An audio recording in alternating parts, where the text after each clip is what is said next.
What is up, metal and heavy music fans? It's Flood of Icarus again with MetalTrenches.com, and it's time to review A Day to Remember and their new album, You're Welcome, via Fueled by Ramen.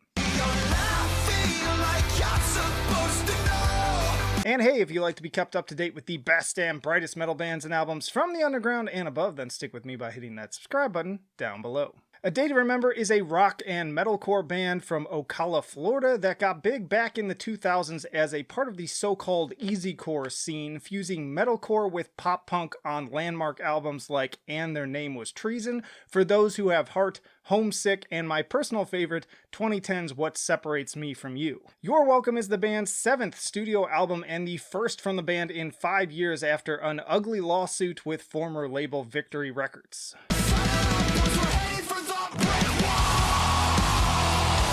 And despite being a fan... No, sir, I didn't like it. Now let me pause here briefly in saying that I really love how the Metal Meltdown ends all of his reviews by saying that he is not a professional, nor does he claim to be. And that holds true here as well. If you're already tearing up your keyboard with angry comments, 1, you're wasting your time, and 2, it's probably time to examine your life if one dude's opinion about a band that you like has that much of an effect on your ego. And while I personally don't enjoy this album, it's not really a surprise at all either. The trajectory of this band in a more rock-oriented direction has been more than clear over the last decade or so, and if that's what they want to do, good on them. Better that than rehashing what I want if their heart isn't in it.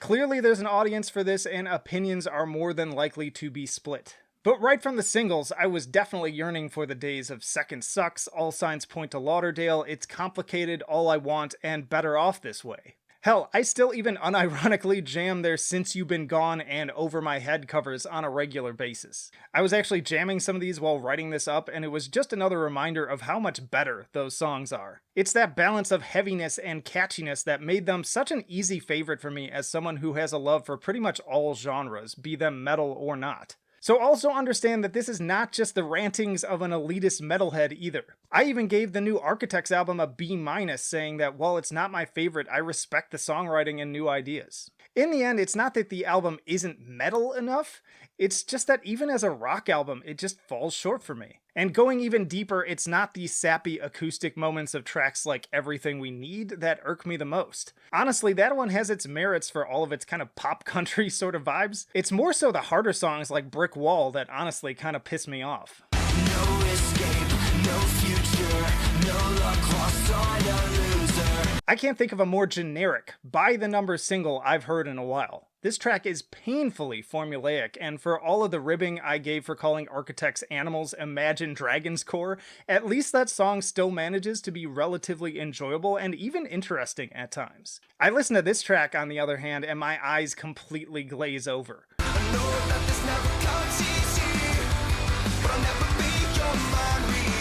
Mind Reader is a little better, feeling more like something that still could have been one of the poppier tracks on Homesick. The vocal cadence is actually pretty infectious, enough so to even get me singing along at times, and the chorus is one that definitely lingers in my head without being annoying. It's probably the only song from the album that I'd consider putting into a playlist, although the Mind Reader part is a bit much. But I imagine this being a big crowd participation moment at concerts where the music drops out and the audience claps and sings along, like seals. I can also to some extent appreciate the corny feel-good effects and electronic-laden melodies of Degenerates. This one almost feels like a mid to later career Blink-182 song, which is again something I have been known to blast in my car with a big smile on my face.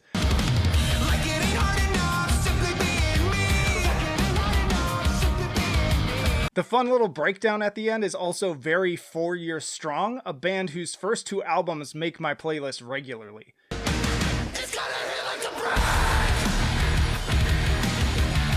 On the other end of that spectrum, we've got tracks like FYM, Viva La Mexico, and High Diving, which are just plain embarrassing on pretty much every level. Even as pop songs, they just fail to offer any substance that intrigues me about some of the better songwriters still being featured on the radio. And speaking of high diving in particular, there is a great song from Cold War Kids called Hang Me Out to Dry that uses almost the exact same riff, and every time I listened to this one, I just found myself wishing I was listening to that instead. You can literally sing the chorus over this song, and you better believe I did. Bloodsucker is just a straight up later career Fall Out Boy song, which I'm already biased against since I absolutely loathe their music. More cookie cutter, mindless, for the masses music that makes me picture TikTok content creators staring at their phones while gobbling down popcorn at the latest Transformers movie. And while a lot of the lyrics on this album make me cringe at how cliche and unimaginative they are, to be fair, some of their older albums have this problem too, Re-Entry stood out with the whole comparison of the three-piece suit to a modern-day cage. Yeah, never heard that one before. On the plus side, I discovered that my eyes can roll harder than I ever thought possible. Then there's a whole set of tracks that I don't hate, but also just do nothing for me at all, which include Last Chance to Dance, Resentment, Looks Like Hell, and Permanent. I don't know what to say here. It's almost worse in some ways, as at least the tracks I hate make me feel something.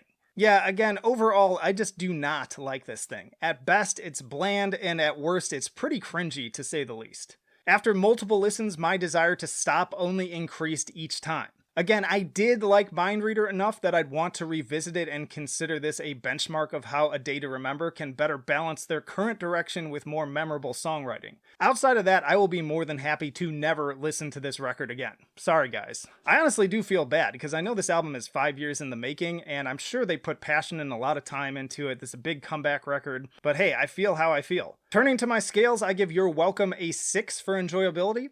Honestly, I think this is the lowest score I've ever given on this channel. I didn't even have a graphic for it, as I normally just weed out releases like this for lack of much to say and wanting to take the time on things that I enjoy more, but given that I've enjoyed the band's past material over the years, I still wanted to discuss this one. I've definitely heard worse, but again, I have no interest in revisiting it.